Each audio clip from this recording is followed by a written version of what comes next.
Is this the easy formula to speak English? হ্যাঁ madam, এটাই তো grammar. Why don't you talk in English? আমি পড়তে পারি ম্যাডাম, লিখতেও পারি ম্যাডাম, কিন্তু ইংলিশে কথা বলতে একটু অসুবিধা হয় ম্যাডাম। 40 দিন 1 ঘন্টা করে ক্লাস করলে আপনি সহজেই ইংলিশ বলতে শিখে যাবেন। 12 বছর ধরে পড়েও বাচ্চারা ঠিক করে ইংলিশ বলতে পারে না, ভয় পায় ওরা। তার কারণ ওদের ইংলিশ টিচার নিজেই ইংলিশে কথা বলতে পারে না। 30 দিন সময় দিলাম আপনাকে, যদি ইংলিশে কথা বলাটা শিখতে না পারেন তাহলে আপনার কোয়ালিটি চেকের অর্ডার দিতে হবে। না বুঝতে পারলে রুল বুকটা পড়ে নেবেন।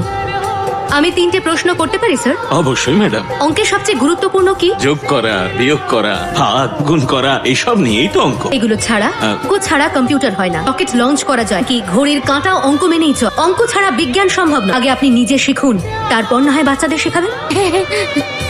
1 মাস টিচাররা যদি নিজেদেরকেই আপডেট না করে তাহলে তারা ছাত্রছাত্রীদের কি শেখাবে? বই পড়েও এক্সপেরিমেন্ট করতে পারছেন না, তাহলে আপনি বাচ্চাদেরকে বিজ্ঞানী কি করে? গুড মর্নিং ম্যাডাম, আমি পিটি করেছিলাম, নিজের ডিউটি করছিলাম। 3টে প্রশ্ন করতে পারি আপনাকে? সপ্তাহে 2টো পিরিয়ড, মানে 1 বছরে 7টা পিরিয়ড। তাতে আপনি এইটুকুই শিখিয়েছেন ওদের? Individual games. উনি কি তোমাদের টিম স্পোর্টস এর উপর কোনো পরীক্ষা নিয়েছেন? না। তাহলে আর আলাদা করে পিটি টিচারের কি দরকার? আপনার ওদের দিয়ে প্রতিযোগিতা করানো উচিত। জেতার সুযোগ তারাই পায় যারা প্রতিযোগিতায় অংশ নেয়। অংশ না নিলে তারা জিতবে কি করে? চাষীদের বাচ্চাদের শক্তি অনেক বেশি, ওরা মার্শাল আর্ট বা এই জাতীয় খেলায় খুব পটু হয়। আগে ওদের প্রতিভাগুলো খুঁজে বের করুন। গ্রামের বাচ্চাদের প্রতিভাকে তুলে ধরতে পারলে তবেই ওরা আন্তর্জাতিক স্তরে খেলতে পারবে। একদম ঠিক বলেছেন ম্যাডাম।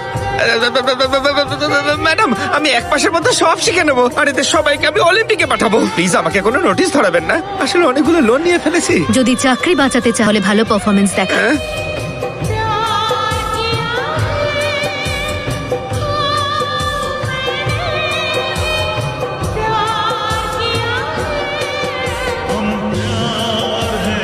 গত বছর ক্লাস 9-এ 82টা বাচ্চাকে ফেল করানো হয়েছিল। আমি জানতে চাইছি যে ওদের মধ্যে কতজন এখনো স্কুলে পড়ছে? 28 জন।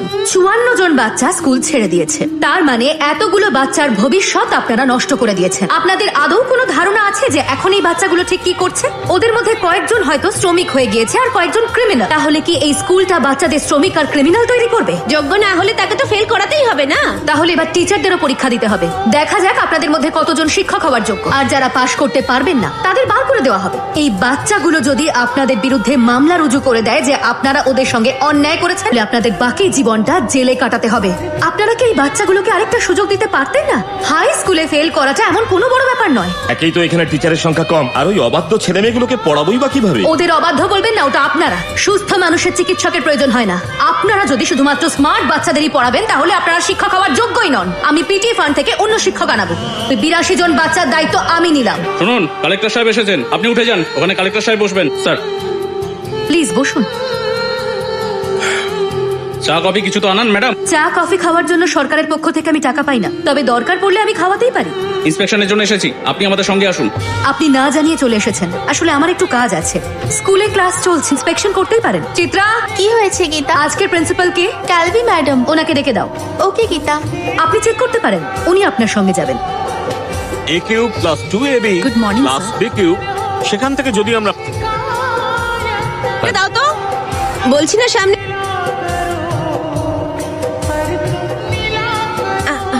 আপনারা এখানেই দাঁড়ান, বসুন। আপনি গীতা রানী, খুবই স্ট্রিক্ট আপনি।